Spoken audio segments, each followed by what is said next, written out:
想用其他的这个适配器呢进行替换，只要满足3个条件就可以了啊。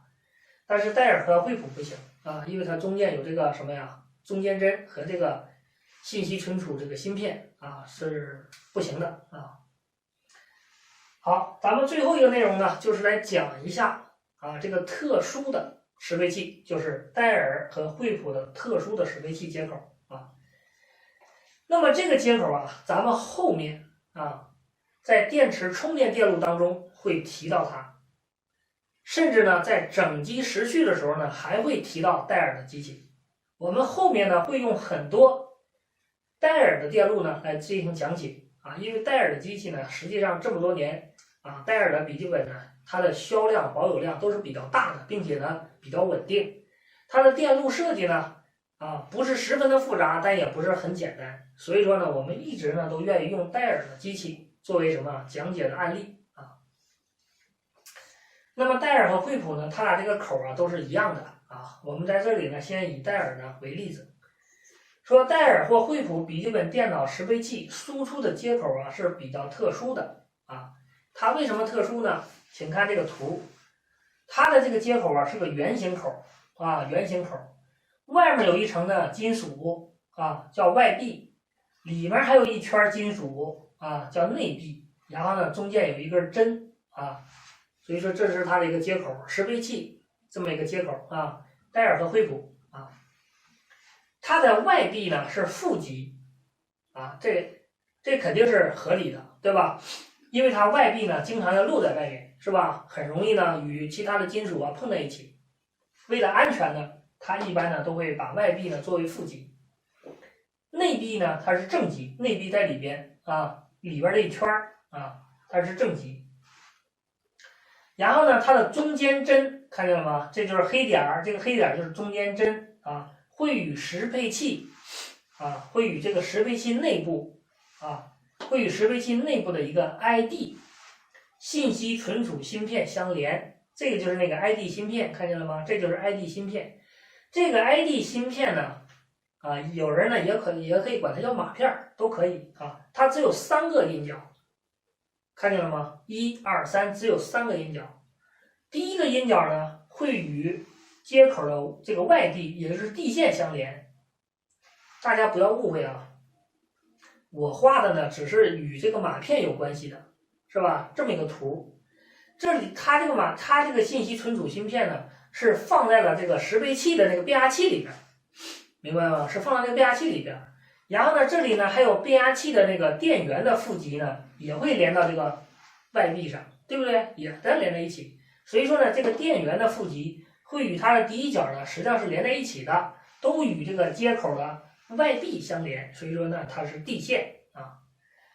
中间的第二角呢，它是连到了单独的这个中间针上，这没得说，是吧？它不与任何地方相连。然后呢，适配器内部的一个正极，电源的正极，是吧？它就会连到内壁19伏嘛，这不写的吗？内壁19伏。所以说适配器这个电源呢，这个线路我就不画了，一说就行了嘛，对吧？无非就是2个极嘛，是吧？正极负极，是吧？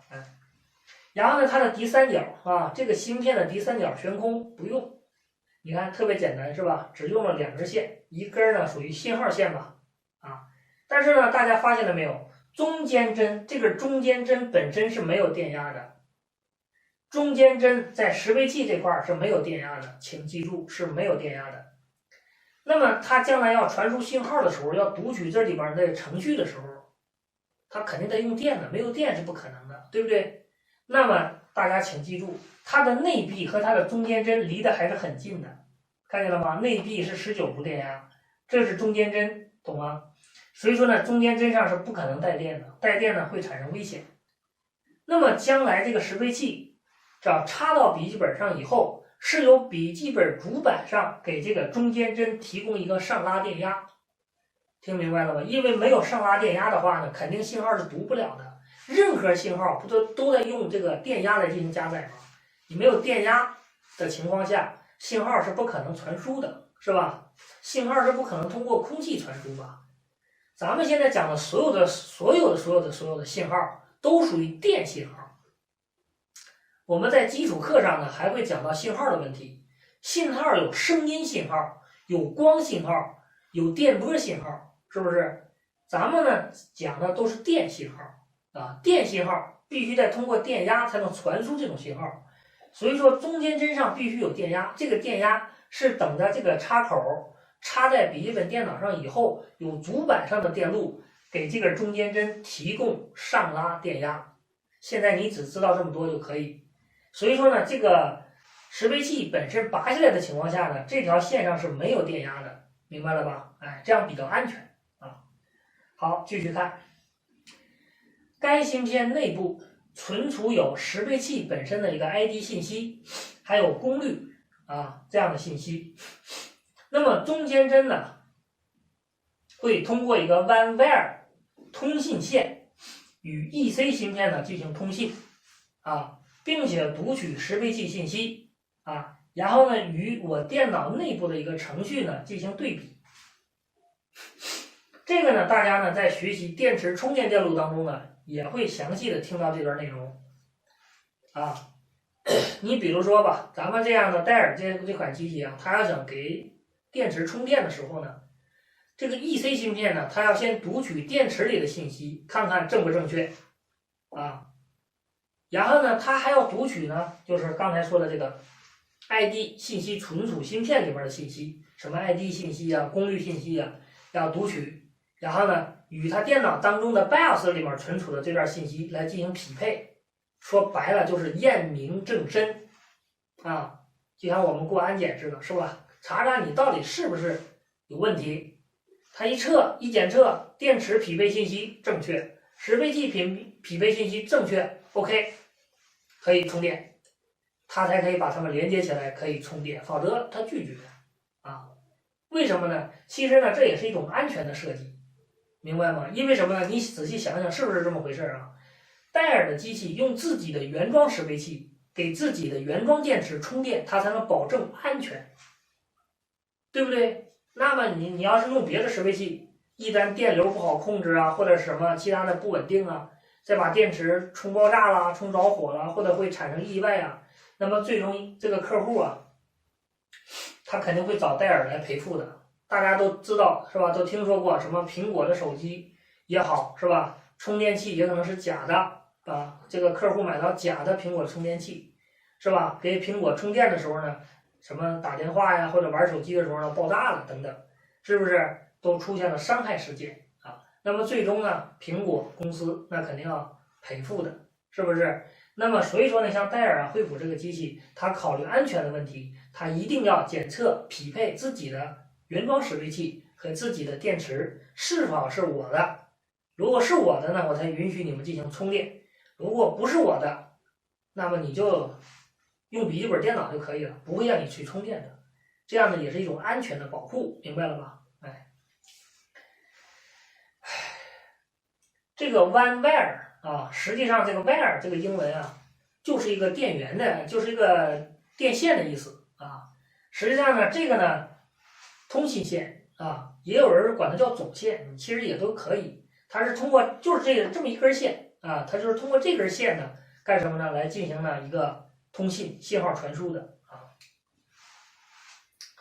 那么如果啊这个芯片里边的信息要是读取不了啊，或者是读取的这个信息是错误的，看见了吗？将会导致不充电。刚才不是说安全了吗？只有充电的时候呢，会产生安全隐患，对不对？所以说呢，它肯定不会让你充电的啊，但是可以开机使用。这个是什么意思呢？如果你这个识别器啊，如果 ID 信息读取有问题的情况下，但是你的电压呀、你的电流啊、你的功率啊，它不耽误、不影响这台电脑的正常运行和使用的话，它是允许可以使用这台电脑的，但是它不允许你充电。因为你充电可能会有安全隐患，这样说能理解吧？对，它是可以使用，可以让电脑使用的，哎，但是你不能充电的，哎，好，然后呢，在开机画面的时候呢，它会出现一个提示信息啊，会有一串英文提示信息，就是提示你这个 ID 信息呢读取错误啊，你呢摁下 F1是可以跳过的，明白这意思了吧？ NF2啊或者 NF 几啊，也可以进到 BIOS 里再去看啊。那么因为戴尔啊或者是惠普它支持这种功能，是吧？所以说呢，在它的 BIOS 里面是有个界面的。这个界面，假如说信息读取正确的话，你进到 BIOS 设置这个界面里呢，你会找到这么一个信息，就是功率信息，它会显示这台识别器的功率，比如说60瓦，它会显示60瓦。如果这个信息啊读取错误的话，你进到 BIOS 里，你会发现就这个信息栏这块没有60瓦字样，就是什么也不显示啊。为什么它读取错误？它不知道识别器是多少瓦，所以说呢，它在这个信息栏里面根本就没有显示。那么咱们也可以通过看 BIOS 这个界面干什么呀？来了解它这个读取这个程序是否正常。当然了，刚才不说了吗？它有个画面提示信息，你根本不用进 BIOS 就已经知道它读取错误了，是吧？这不是吗？在系统的 BIOS 里也可以看到识别器的功率大小，能看到说明这个码片读取正确，看不到怎么样说明读取错误啊。这个 ID 芯片呢，常用的型号有2929啊、2501、DS2501、2502等等啊。这个芯片呢，它不会频繁更换啊，它是个简单的，看见了吗？是个非常简单的 EPROM 啊，是个非常简单的 EPROM 芯片啊。那么你看呢，这个 ID 芯片呢，它会通过一条信号线和一条地线，然后呢就实现了数据的串行传输啊，串行传输。然后呢，读取数据时呢，电压是不能超过6伏的。这句话我来解释一下：识别器插到笔记本电脑上以后，电脑当中的 EC 芯片是要读取这个码片信息的。那么这条中间针啊，它所读取信号时候呢，它的这个电压呢是不能高于不能高于6伏电压的。那么笔记本电脑呢，往往给它提供的电压呢是3.3伏，听懂这意思了吗？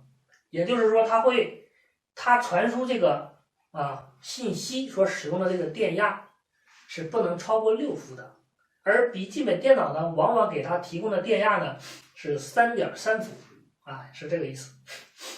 那么编程这个 ID 信息存储芯片是吧？也就是这个所谓的码片。它还可以改写里面的内容和资料，是可以的啊。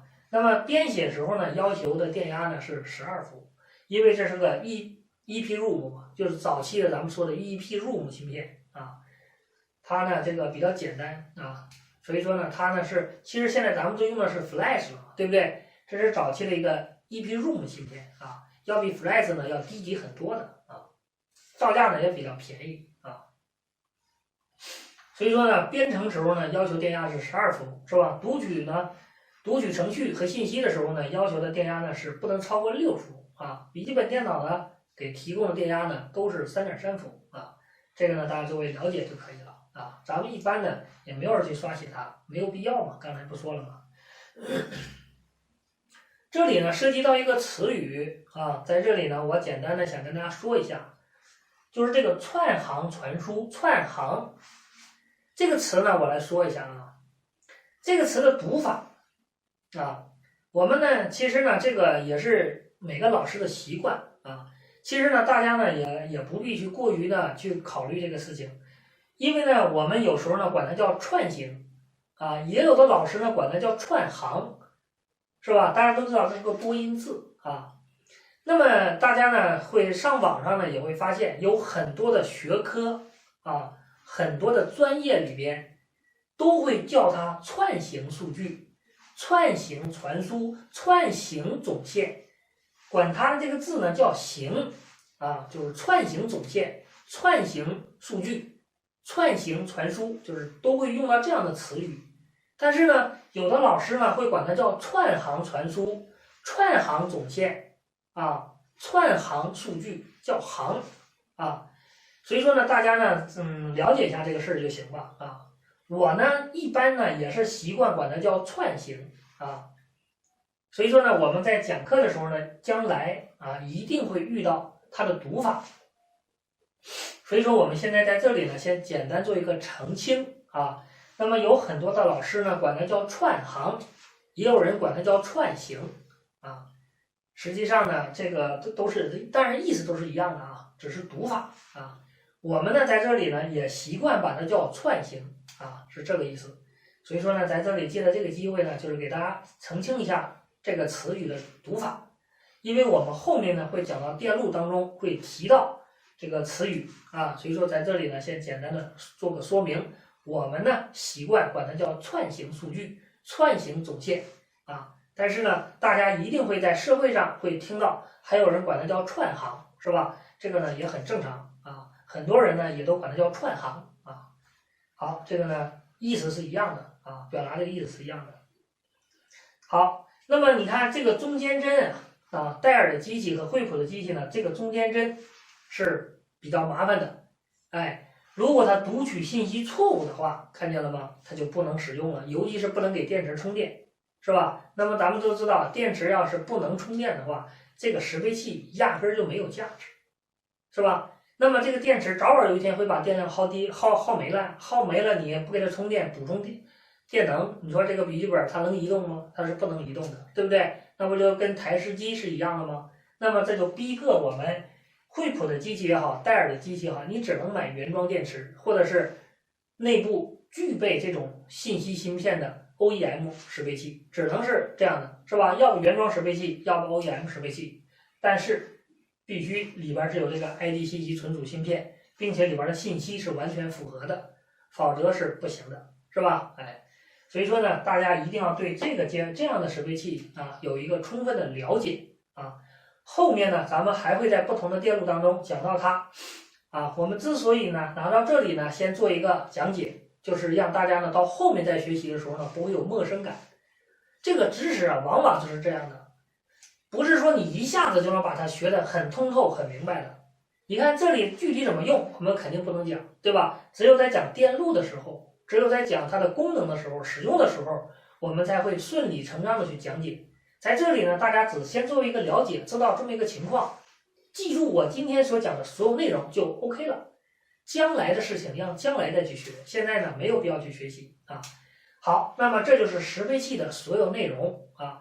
咱们最后呢再补充一句，识别器它的维修价值特别的低，直接更换其实就可以了。好了，这段内容呢就先讲到这里。好，我们来看一下笔记本电脑啊，它的识别器啊。这个识别器呢，其实没什么可说的啊，大家都认识是吧？那么识别器呢，我们这里呢，主要说两个问题啊。第一个问题呢，识别器呢，大家都知道它是就是一个普通的变压器啊。内部呢，你看是吧，很厚，因为啥呢？因为内部呢主要是模拟电路啊，它是将220伏的这种交流电压呢。把它呢变压成一个直流电压啊，但是这个直流电压呢，它属于脉动直流，还是有一定波形的。进到笔记本电脑内部呢，还要通过内部的电路呢再进行变压啊，然后呢再进行过滤，最终呢才能送到什么 CPU 啊、显卡呀、桥啊这种芯片内部使用啊。那么这个变压器呢是第一步是吧？里边呢就属于一个模拟电路啊。